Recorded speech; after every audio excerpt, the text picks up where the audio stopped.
Sa ibang balita, sinalanta ng flash flood ang ilang lugar sa Bohol na hindi pa man lubusang nakakabangon mula sa pinsala ng lindol. Buhawi naman ang tumama sa 5 bayan sa Cebu at 2 bayan sa Iloilo. Saksi si Greggy Magdadaro ng GMA Cebu. Kuwang-kuwa sa videong ito ang matinding hampas ng hangin na sinabayan ng ulan at kidlat sa Mandawi, Cebu kagabi. Pero ang lalong di inasahan sa lungsod, ang pananalasa ng buhawing sumira sa 2 bahay na ito. Sa St. James Amusement Park at Park Mall. Murag hangin nga. Murag itong alipos gud sir eh. Naida tubig day. O hangin ra. Hangin nga uwan sad kusugayo.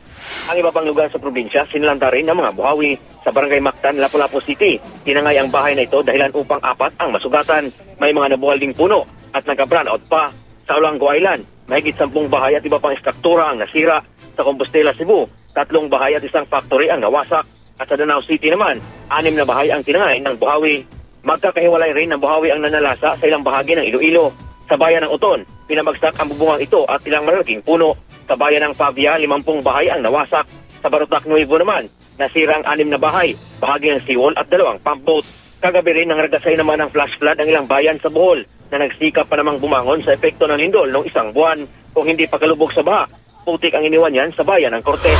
Yung tubig, lagpas pa sa tarpaulin na yan. Nagahilak na din ko kay tungal sa among kagi. Gabi nga kinakasugan ng tubig. Di nga may kagi. Di batugay ba nga mong gibati. Di na kayo hadlok. Ibang lutong pa mi. Pag-abot na naman atong bod. Wa may kibaw, ngit-ngit pa dyan. Wa may kibadang mo, may ispat. Ang tulay namang ito na napinsala ng lindol, tuluyan ang winasak ng baha. Sinira rin ng baha ang 3 bahay sa Tubigon. Bumigay naman ang 1 tulay sa Barangay Alegria sa Katigbian, kaya maraming residente ang stranded.